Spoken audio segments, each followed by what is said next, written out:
This is Rabbi Sampson with a Kiruv moment.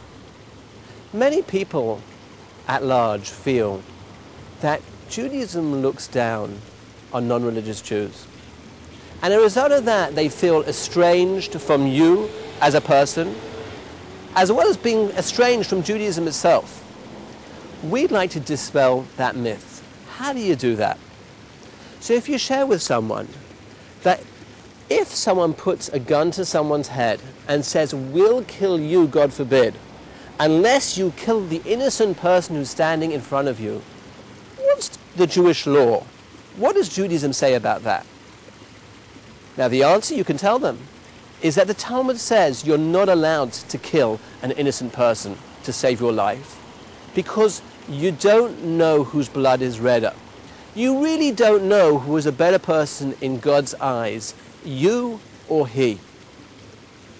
Now the truth is, let's extend this a little further and imagine the scenario where someone would put a gun to the head of the greatest rabbi in the generation and say, "We will kill you unless you kill this fella in front of you. He's a good-for-nothing, never did a day's work in his life, parasite of society, doesn't treat his friends well, doesn't treat people well. You don't want to know how he treats his wife. We'll kill you unless you kill that person." What is Jewish law?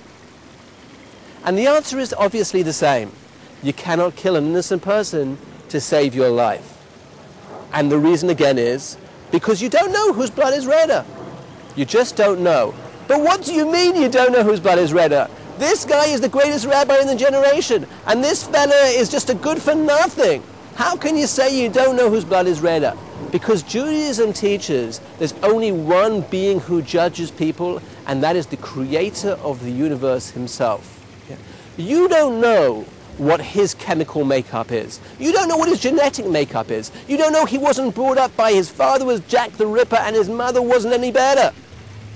You don't know what good deed that he did that for him on his level could outweigh all of your mitzvahs. We don't know. We don't judge people. You can judge ideas. You can say an idea is right or wrong. You can judge actions. You can say an action is right and wrong. But people, we don't judge. And therefore, you can look at a person who's not religious in the face and say, honestly, you could be a better person in God's eyes than me. I sincerely believe that. Every human being is made in the image of God. Ezehu ha'chacham, who is the wise man? A person who learns from everyone. You could be a better person in God's eyes than me. This is Rabbi Sampson with a Kiruv moment.